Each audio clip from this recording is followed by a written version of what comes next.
नमस्कार। आज हम नाथ योग के एक ऐसे अमर गुरु की कहानी में उतरने वाले हैं जो पूरे नाथ संप्रदाय की जड़ में हैं, महायोगी मत्स्येंद्र नाथ। अच्छा, हम सब ने गुरु गोरखनाथ का नाम तो सुना ही है ना? पर कभी ये सोचा है कि इतने महान योगी के भी गुरु कौन थे? आज हम उसी महागुरु की बात करेंगे जिनकी कहानी योग और तंत्र के गहरे रहस्यों से भरी हुई है। और ये कोई ऐसी वैसी कहानी नहीं है, ये एक ऐसे रहस्यमय योगी की गाथा है जिसका जन्म, या यूं कहें कि जिसका पहला ज्ञान एक मछली के पेट के अंदर हुआ। तो चलिए इस अद्भुत सफर को शुरू करते हैं। आज हम क्या क्या देखने वाले हैं। सबसे पहले जानेंगे कि उन्हें नाथ संप्रदाय का दादा गुरु क्यों कहते हैं। फिर उनकी मछली से मत्स्येंद्र नाथ बनने की अनोखी कहानी सुनेंगे। उनके योगी और तांत्रिक स्वरूप को समझेंगे, कौल मार्ग का रहस्य खोलेंगे, उनकी ज्ञान यात्रा पर चलेंगे और आखिर में उनकी अमर विरासत को जानेंगे। चलिए तो फिर शुरू करते हैं पहले हिस्से से। आखिर मत्स्येंद्र नाथ को पूरी नाथ परंपरा का आदि और दादा गुरु क्यों माना जाता है? देखिए, उन्हें सिर्फ गुरु नहीं बल्कि दादा गुरु कहा जाता है, मतलब गुरुओं के भी गुरु। बस यही उपाधि बता देती है कि उनका स्थान कितना ऊंचा है। वे नवनाथों में 8वें नाथ गिने जाते हैं और सीधे भगवान शिव यानी आदिनाथ के शिष्य थे। उन्हें अजर अमर और साक्षात माया का स्वरूप कहा गया है। वो एक महायोगी तो थे ही, साथ ही मंत्र और तंत्र में भी पूरी तरह से सिद्ध थे। अब आते हैं उनकी कहानी के सबसे रहस्यमयी और दिलचस्प हिस्से पर कि कैसे एक बालक मछली के पेट से महायोगी मत्स्येंद्र नाथ बन गया। कहानी कुछ यूं है कि एक बार माता पार्वती ने कैलाश पर भगवान शिव से अमरता का रहस्य पूछ लिया। शिव उन्हें एकांत में क्षीर सागर में एक नाव पर ले गए और वो गुप्त ज्ञान देना शुरू किया। अब हुआ ये कि ज्ञान सुनते सुनते पार्वती जी को नींद आ गई, लेकिन नाव के ठीक नीचे एक मछली के पेट में एक बालक था जो सारा ज्ञान चुपचाप सुनता रहा और हूं हूं की आवाज करता रहा। जैसे ही शिव को यह पता चला, उन्होंने अपनी दिव्य दृष्टि से उस बालक को पहचान लिया, उसे मछली के पेट से बाहर निकाला और नाथ योग में दीक्षा दी। और बस यहीं से उनका नाम पड़ा मत्स्येंद्र, यानी मछलियों का स्वामी, क्योंकि वो मछली के अंदर थे। और जब शिव ने उन्हें दीक्षा दी तो वो नाथ कहलाए। इस तरह वो बन गए मत्स्येंद्र नाथ। दीक्षा के बाद उन्हें मां पार्वती का पुत्र भी कहा गया। आदिनाथ शिव ने खुद उनके कान छेद कर मुद्रा यानी कुंडल पहनाए। और हाँ, ये मुद्राएं सिर्फ कोई गहना नहीं है, ये जागृत कुंडलिनी शक्ति का प्रतीक मानी जाती हैं। इसके साथ ही उन्हें वेदों और हठ, लय, राज जैसे सभी बड़े योगों का पूरा ज्ञान मिला। मत्स्येंद्र नाथ में जो सबसे अनोखी बात थी ना, वो ये थी कि वो एक परम योगी भी थे और एक महान तांत्रिक भी। उनका रास्ता इन दोनों का संगम था। अपने गुरु आदिनाथ की आज्ञा लेकर वो आध्यात्मिक शक्ति इकट्ठा करने के लिए पवित्र सप्तशृंगी पर्वत पर चले गए। वहां उन्होंने पहले तो 12 साल तक घोर तपस्या की और फिर अगले 12 साल तक अपने योग साधना को सिद्ध किया, मतलब कुल 24 साल की कठोर साधना, ताकि वो मानव कल्याण के अपने मिशन के लिए तैयार हो सकें। अब हम बात करते हैं उनके सबसे बड़े और सबसे महत्वपूर्ण योगदान की, और वो है कौल मार्ग। ये चेतना और ऊर्जा को एक कर देने का एक बहुत गहरा रहस्य है। तो ये कौल मार्ग आखिर है क्या चीज? देखिए, ये मत्स्येंद्र नाथ का स्थापित किया हुआ एक प्राचीन तांत्रिक रास्ता है। इसका जो मूल सिद्धांत है वो है शिव यानी चेतना और शक्ति यानी ऊर्जा की एकता। ये मार्ग मानता है कि दिव्यता कहीं बाहर आसमान में नहीं, बल्कि इसी शरीर और इसी दुनिया के अंदर मौजूद है। इस फिलॉसफी को समझने के लिए इन दो शब्दों को जानना जरूरी है। एक है कुल, जो शक्ति का प्रतीक है, मतलब हमारा शरीर, ये दुनिया, ये एनर्जी। और दूसरा है अकुल, जो शिव का प्रतीक है, यानी चेतना या परम सत्य। कौल मार्ग बस इन्हीं दोनों के मिलन का रास्ता है। तो इसमें सबसे जरूरी बात यह है कि ये मार्ग बाहरी पूजा पाठ और कर्म कांडों से ज्यादा अंदर के अनुभव पर जोर देता है। इसका पूरा फोकस कुंडलिनी जैसी अपनी भीतरी ऊर्जा को जगाने पर होता है। इसमें जो साधक है वो खुद को शिव और शक्ति का ही रूप मानता है और समाज के दिखावे और पाखंड को छोड़कर सीधे अपनी आत्मा की अनुभूति से मुक्ति की तलाश करता है। अच्छा, जब ज्ञान मिल गया, साधना पूरी हो गई, तो अब बारी थी इसे दुनिया तक पहुंचाने की। मत्स्येंद्रनाथ ने इस ज्ञान को अलग अलग जगहों और परंपराओं तक पहुंचाया। चलिए जरा उनकी इस यात्रा को देखते हैं। उन्होंने दूर दूर तक यात्रा की, लेकिन उन्हें कोई ऐसा योग्य शिष्य ही नहीं मिला जो इस गहरे ज्ञान को आगे ले जा सके। तब उन्होंने फिर से शिव की तपस्या की और उनसे प्रार्थना की कि आप स्वयं मेरे शिष्य के रूप में जन्म लें। और सोचिए, भगवान शिव ने ही गुरु गोरखनाथ के रूप में अवतार लिया। ये घटना गुरु शिष्य परंपरा के शिखर को दिखाती है। उनकी यात्रा के निशान हमें हर जगह मिलते हैं। कामाख्या में उन्होंने कौल ज्ञान में महारत हासिल की और वहीं शक्तिशाली शाबर मंत्रों को बनाया। नेपाल में तो उन्हें आज भी अवलोकितेश्वर नाथ के रूप में पूजा जाता है, जहां कहते हैं कि उन्होंने राज्य को 12 साल के भयानक सूखे से बचाया था। और तो और तिब्बत में भी उन्हें एक बुद्ध योगी के रूप में बहुत सम्मान दिया जाता है। उनके जीवन में कुछ बहुत ही हैरान करने वाली घटनाएं भी हैं, जैसे परकाया प्रवेश करके, यानी किसी दूसरे के शरीर में प्रवेश करके 12 साल तक एक राज्य पर राज करना। और एक स्त्री राज्य में रहने की भी कहानी है, जहां से उनके शिष्य गोरखनाथ उन्हें वापस लेकर आए थे। ये कथाएं दिखाती हैं कि वो योग सिद्धि से दुनिया पर नियंत्रण भी कर सकते थे और मानवीय मोह में फंस भी सकते थे। और अब आखिर में बात करते हैं उस अमर योगी की विरासत की, जो आज भी नाथ परंपरा को रास्ता दिखा रही है। उनका सबसे क्रांतिकारी काम था तांत्रिक साधनाओं को योग के वैराग्य वाले रास्ते के साथ मिला देना। उन्होंने ये दिखाया कि शरीर और संसार को छोड़ने की जरूरत नहीं है, बल्कि इसी में रहते हुए ऊर्जा को साध कर शिव को पाया जा सकता है। उन्होंने जीव और शिव के बीच के रिश्ते को फिर से मजबूती दी और लय योग जैसी शक्तिशाली साधनाओं को फैलाया। उनकी शिक्षाओं को जीवन का अमर अमृत यानी प्राणामृत संजीवनी कहा जाता है। और ये एक लाइन उनकी अमरता को कितने सुंदर तरीके से बताती है। वे महासिद्ध काल दंड को कर्तन कर आज भी ब्रह्मांड में मंडरा रहे हैं। मतलब उन्होंने समय को भी काट दिया है, उसे जीत लिया है और आज भी सूक्ष्म रूप में इस ब्रह्मांड में मौजूद हैं। तो ये पूरी बातचीत आपको एक गहरे सवाल के साथ छोड़े जा रही है, जो मत्स्येंद्रनाथ के दर्शन का सार भी है। क्या परम वैराग्य और परम भोग एक ही सच के दो अलग अलग चेहरे हो सकते हैं? इस पर सोचिएगा जरूर। है और यही सवाल इस पूरी कथा के केंद्र में है। जरा सोचिए, एक तरफ हैं गुरु मत्स्येंद्रनाथ, जिन्होंने अपनी मंत्र शक्ति से देवताओं तक को वश में कर लिया था, और दूसरी तरफ हैं श्री राम के परम भक्त हनुमान जी। तो फिर चलिए इस रहस्यमयी यात्रा में और गहराई से उतरते हैं। हम इस पूरी गाथा को 5 हिस्सों में समझेंगे।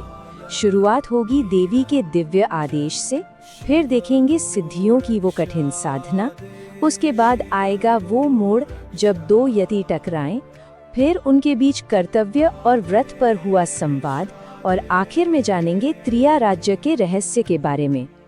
तो कथा शुरू होती है गुरु मत्स्येंद्रनाथ के एक बहुत बड़े संकल्प से। वो सावर मंत्र विद्या में सिद्ध थे और चाहते थे कि इसका ज्ञान आम लोगों तक पहुंचे।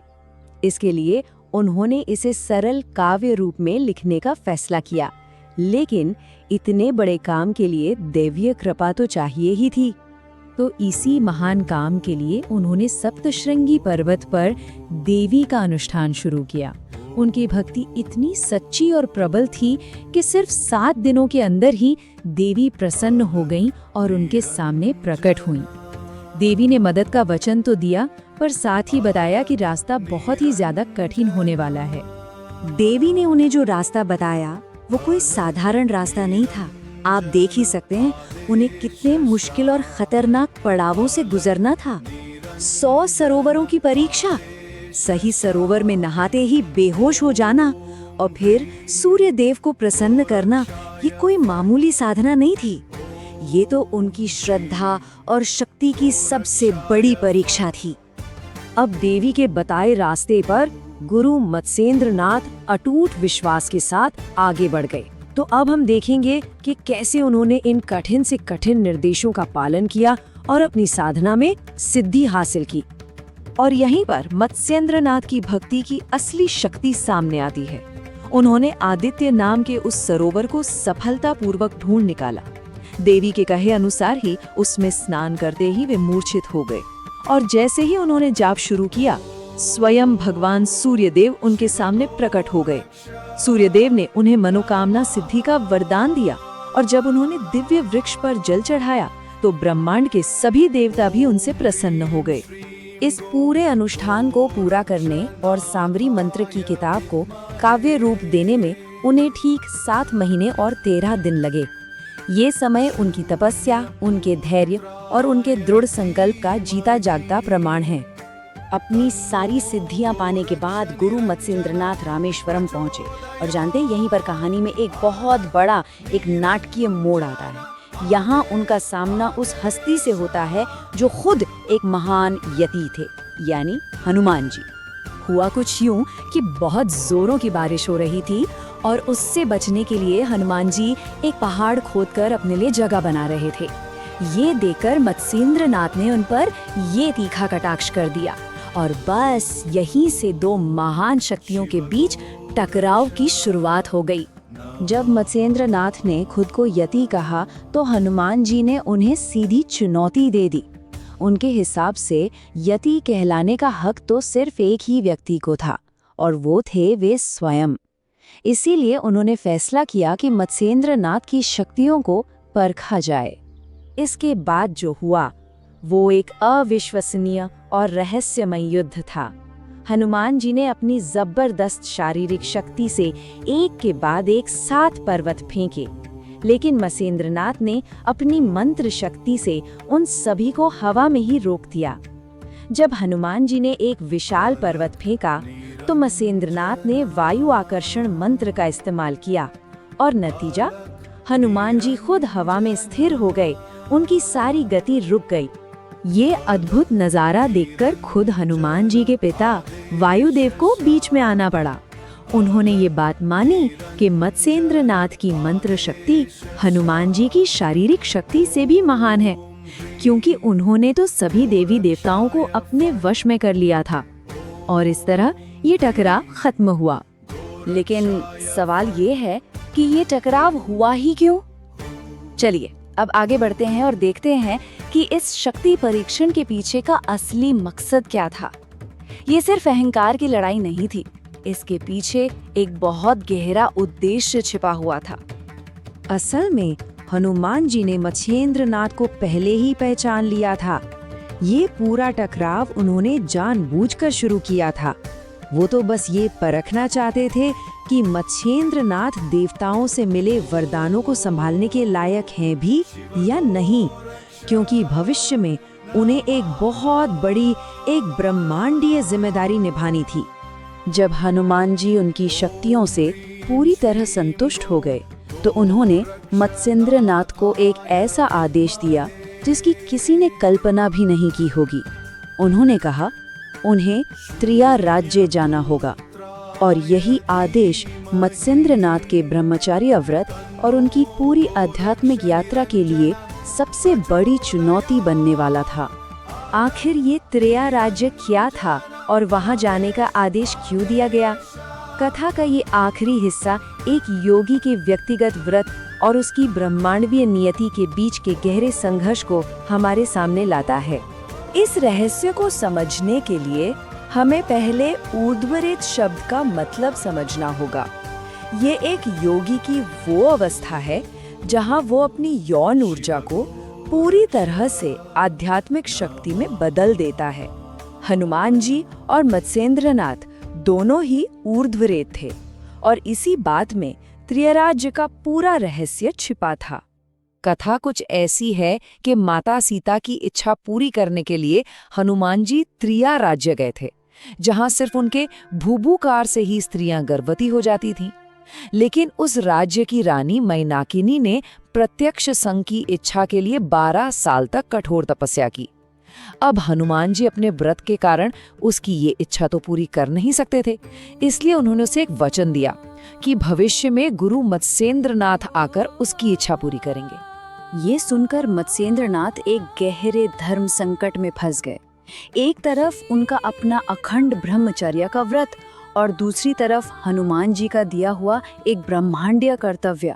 मत्स्येंद्रनाथ ने इसे एक पाप कर्म माना, पर हनुमान जी ने उन्हें समझाया कि ये पाप नहीं, ये तो सृष्टि का वो नियम है जो अनादिकाल से चला आ रहा है और इसे पूरा करना ही उनका कर्तव्य था। आखिर में ब्रह्मांड के इस चक्र और अपनी नियति को समझते हुए मत्स्येंद्रनाथ हनुमान जी की आज्ञा को टाल नहीं सके। उन्होंने इस कठिन कर्तव्य को स्वीकार किया और त्रिया राज्य की ओर चल पड़े, जहां उनकी जिंदगी का एक बिल्कुल नया अध्याय उनकी प्रतीक्षा कर रहा था। और ये कथा हमें इसी गहरे सवाल के साथ छोड़ जाती है कि जब किसी की व्यक्तिगत प्रतिज्ञा और उसके ब्रह्मांडीय कर्तव्य के बीच टकराव हो तो सही रास्ता आखिर क्या होता है।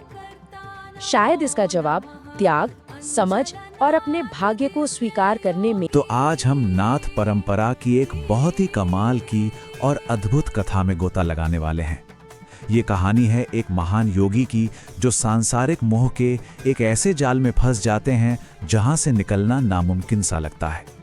ये कहानी है गुरु और शिष्य के अटूट रिश्ते की, माया के जबरदस्त भ्रम की और उस भक्ति की जिसमें हर बंधन को तोड़ देने की ताकत है। यही वो सवाल है जिसके इर्द गिर्द ये पूरी की पूरी कहानी घूमती है। मतलब क्या एक शिष्य का अपने गुरु के लिए जो समर्पण है वो दुनिया के सबसे बड़े मोह, सबसे बड़े भ्रम को भी तोड़ सकता है? चलिए आज इसी सवाल का जवाब ढूंढते हैं। तो कहानी की शुरुआत होती है महान सिद्ध योगी मत्स्येंद्रनाथ से। वो अपनी योग शक्तियों के शिखर पर थे, लेकिन एक वचन, सिर्फ एक वचन ने उन्हें त्रिया राज्य के माया जाल में ऐसा उलझा दिया। अब ये जो त्रिया राज्य है ना, ये सिर्फ कोई जगह नहीं थी, ये सांसारिक सुख और मोह का एक ऐसा प्रतीक था जहां से किसी का भी निकलना लगभग नामुमकिन था।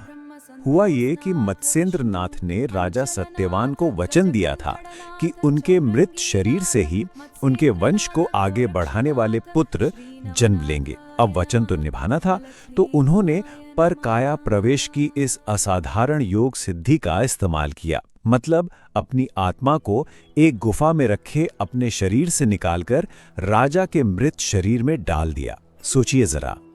और फिर वक्त गुजरता गया।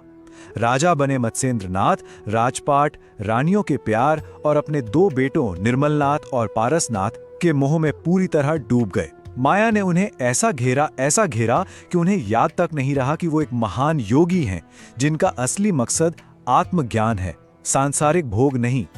जब गुरु माया के इस दलदल में बुरी तरह फंस चुके थे, तब उनके सबसे प्यारे शिष्य गोरखनाथ को चिंता होने लगी और उन्होंने एक दृढ़ संकल्प लिया कि चाहे जो हो जाए वो अपने गुरु को इस भ्रम के जाल से निकालकर वापस लाएंगे। ये एक शिष्य का अपने गुरु के लिए प्यार और कर्तव्य की, आप कह सकते हैं, पराकाष्ठा थी। गोरखनाथ के लिए ये सिर्फ एक बचाव का मिशन नहीं था, नहीं, ये उनके शिष्य धर्म की सबसे बड़ी परीक्षा थी। उनके ये शब्द साफ साफ दिखाते हैं कि गुरु की मुक्ति उनके लिए एक निजी कर्तव्य तो था ही, साथ ही साथ ये पूरे नाथ परंपरा के सम्मान का भी सवाल बन गया था। तो गोरखनाथ निकल पड़े अपने गुरु को बचाने के लिए त्रिया राज्य की ओर। लेकिन जैसा मैंने कहा, ये कोई आम राज्य नहीं था। ये एक ऐसा रहस्यमयी और अभेद्य किला था जहां किसी भी पुरुष का जाना पूरी तरह से मना था। ये सिर्फ और सिर्फ स्त्रियों का संसार था। अब ऐसे किले में घुसने के लिए ताकत से नहीं बल्कि अक्ल से काम लेना था। तो गोरखनाथ ने एक कमाल की योजना बनाई। उन्होंने अपनी योग शक्ति का इस्तेमाल किया और एक बहुत ही सुंदर स्त्री का रूप धर लिया और फिर एक संगीत मंडली जिसे कलिंगा रानी चला रही थी, उसके साथ राज्य में घुसने की तरकीब सोची। जब कलिंगा रानी ने उनकी परीक्षा लेनी चाही, तो गोरखनाथ ने ऐसा अद्भुत, ऐसा जादुई संगीत बजाया कि मानो पूरी प्रकृति ही थम गई हो। उनकी इस कला से कलिंगा रानी इतनी मोहित हुई कि उन्होंने गोरखनाथ को अपनी मंडली में एक साजिंदा यानी एक वादक के तौर पर शामिल करने के लिए फौरन हाँ कर दी। लेकिन कहानी में असली मोड़ तो अब आता है।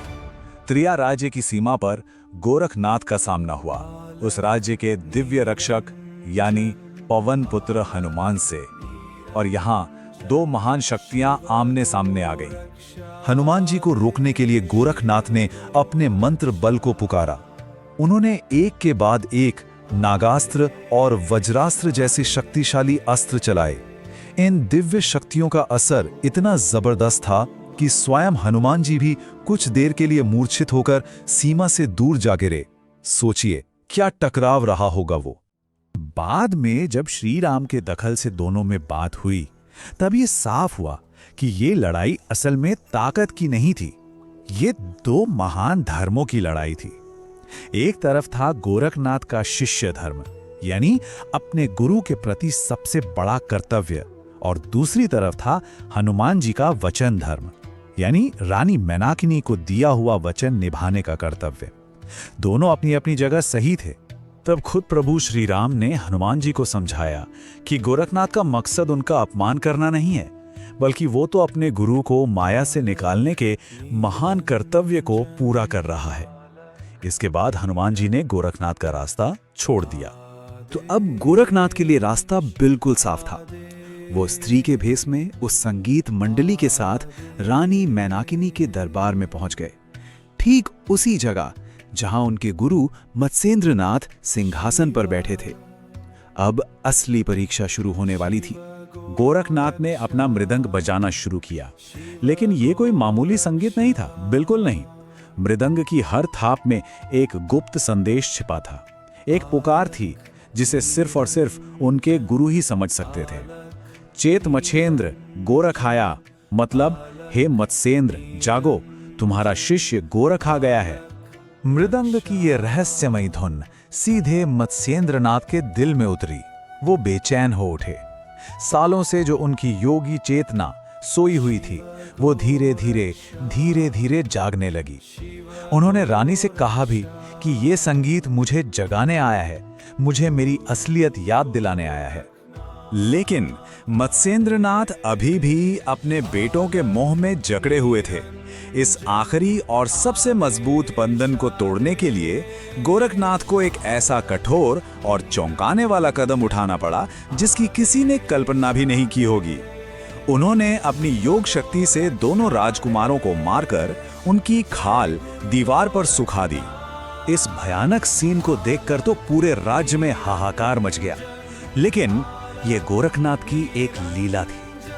जब सब लोग उन्हें मारने दौड़े तो उन्होंने अपनी शक्ति से सबको वही का वही पत्थर का बना दिया, और आखिर में उन्होंने अपनी ही योग शक्ति से दोनों राजकुमारों को फिर से जिंदा कर दिया, ये दिखाने के लिए कि जन्म और मृत्यु भी योगियों के लिए एक खेल जैसा है। बस वो आखिरी पाठ काफी था। मत्स्येंद्रनाथ का सारा मोह, सारा भ्रम एक पल में टूट गया। उन्हें अपने असली स्वरूप का ज्ञान हो गया। उन्होंने फौरन राजा सत्यवान के शरीर को छोड़ दिया और अपने शिष्य गोरखनाथ के साथ अपने सच्चे योगी पथ पर वापस लौट चले। तो ये कहानी हमें एक बहुत गहरे सवाल के साथ छोड़ जाती है। गोरखनाथ ने शक्ति का इस्तेमाल किया, उन्होंने युक्ति से भी काम लिया, लेकिन इन सब के पीछे, इन सब की जड़ में क्या था? अपने गुरु के लिए उनकी अटूट भक्ति। तो क्या हम ये नहीं कह सकते कि असली जीत तो आखिर में भक्ति की ही होती है? वो भक्ति जिसमें हर माया और हर बंधन को काटने की ताकत होती है। इस पर सोचिएगा जरूर।